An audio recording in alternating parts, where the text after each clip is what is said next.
Assalamualaikum warahmatullahi wabarakatuh. Bertemu lagi dengan saya Sony.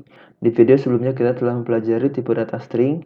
Di video kali ini kita akan belajar tentang tipe data number. Tipe data number kita dapat menuliskannya atau kita dapat menyimpan di dalam dua jenis, yaitu integer dan juga double. Contohnya untuk yang integer kita bisa buat gini. var year sama dengan 2021. Nah, dengan menuliskan seperti ini, kita telah menuliskan tipe data integer. Bisa kita hover di sini. Nah, ini sudah jelas bahwa kita telah buat years sebagai tipe data integer. Nah, kalau untuk yang tipe data double, kita bisa tulis begini. var, misalnya untuk menentukan nilai pi lah ya. Tentukan nilai keliling lingkaran itu sama dengan 3,14. Nah, dengan kita menuliskan angka desimal seperti ini, berarti kita telah menuliskan atau kita telah menentukan bahwa tipe data dari si pi ini adalah double. Nah, kita juga dapat menuliskan tipe data secara eksplisit. Misalnya di sini integer dan yang di sini adalah double seperti ini. Atau bisa saja kita tidak perlu menuliskan angka di belakang koma secara literal. Jadi kan kalau ini kita harus menuliskan 3,14 baru bisa terdeteksi bahwa si pi ini adalah double. Sebenarnya bisa aja kita tidak menuliskan koma, langsung aja seperti bilangan prima. Contohnya seperti double desimal sama dengan 2 gitu. Ini kalau kita print si desimalnya, lalu kita jalankan, nah dia akan menghasilkan nilai 2.0. Nah, otomatis dia akan bernilai bilangan desimal. Lalu kita juga dapat membuat, lalu dalam tipe data number kita juga dapat membuat perhitungan dasar. Contohnya seperti misalnya kita print si year ditambah si desimal. Lalu kita jalankan, si desimalnya kita hapus dulu aja lah ya.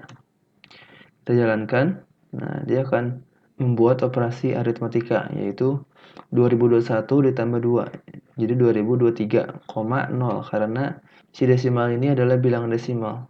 Lalu bisa dikurang, bisa juga dikali, atau dibagi. Nah, seperti itu. Nah, selain dapat membuat perhitungan dasar, kita juga dapat menambahkan operasi perhitungan lain. Misalnya, jika kita ingin menampilkan angka secara random, contohnya seperti berikut. Sebelumnya kita import dulu ya library dari si math-nya ini, .math-nya ini. Nah, di sini kita bisa buat misalnya variabel namanya random, lalu kita isi dengan new random.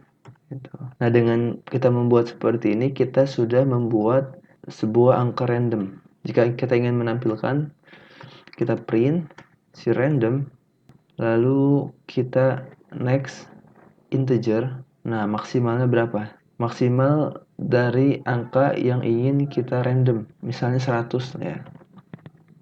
Kita jalankan. Ini kita komentari dulu lah ya. Kita jalankan. Nah, menghasilkan 61. Jadi akan menghasilkan angka dari 0 sampai 99. Ini angka maksimal 100 ini berarti 100 tidak dihitung. Kalau mau 100 dihitung berarti ini jadi 101 gitu. Kita jalankan 10, jalankan lagi 8, 97, 74. Nah, seperti ini untuk mendapatkan angka secara acak. Dan dalam library si math ini juga banyak fungsi-fungsi lain, bisa cari sendiri di website resminya. Nah, selain itu kita juga telah membuat di video-video sebelumnya, yaitu mengubah string menjadi integer. Nah, nanti kita akan banyak menggunakan fungsi ini. Contohnya, ini kita komentari semua ya. Contohnya seperti ini. Misalnya yang pertama, string menjadi integer lah ya. Itu kita bisa tuliskan begini. Misalnya var 17. Nah, fungsinya adalah integer, try parse.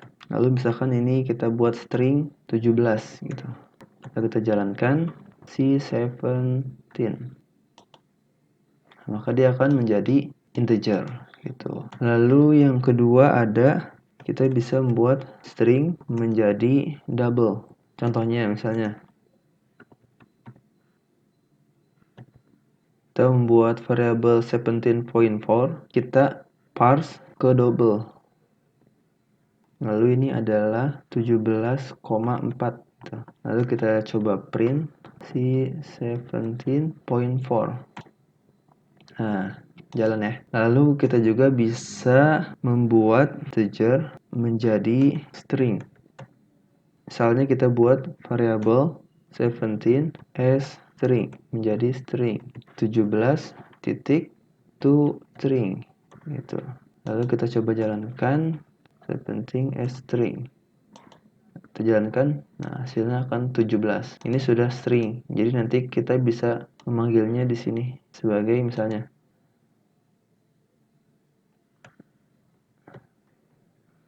angka 17 di samping adalah string gitu. Kita coba jalankan. Nah, 17 angka 17 di samping adalah string gitu. Oke. Kita juga bisa membuat double menjadi string gitu. Misalnya kita membuat p as string gitu. Kita ini dulu ya buat variabel p as string. Misalnya 3,14159 titik to string as fixed. Nah, function digitnya berapa nih? Jadi kita mau menuliskan berapa digit di belakang komanya. Misalnya 2. Kita coba jalankan, print cp as stringnya ini. Nah, dia akan menghasilkan 3,14. Jadi dia akan menampilkan 2 angka di belakang koma. Setelah 2 angka ketiga dan seterusnya akan dihilangkan gitu. Nah, mungkin cukup sekian untuk video tentang tipe data number ini. Sampai jumpa di video berikutnya. Bye.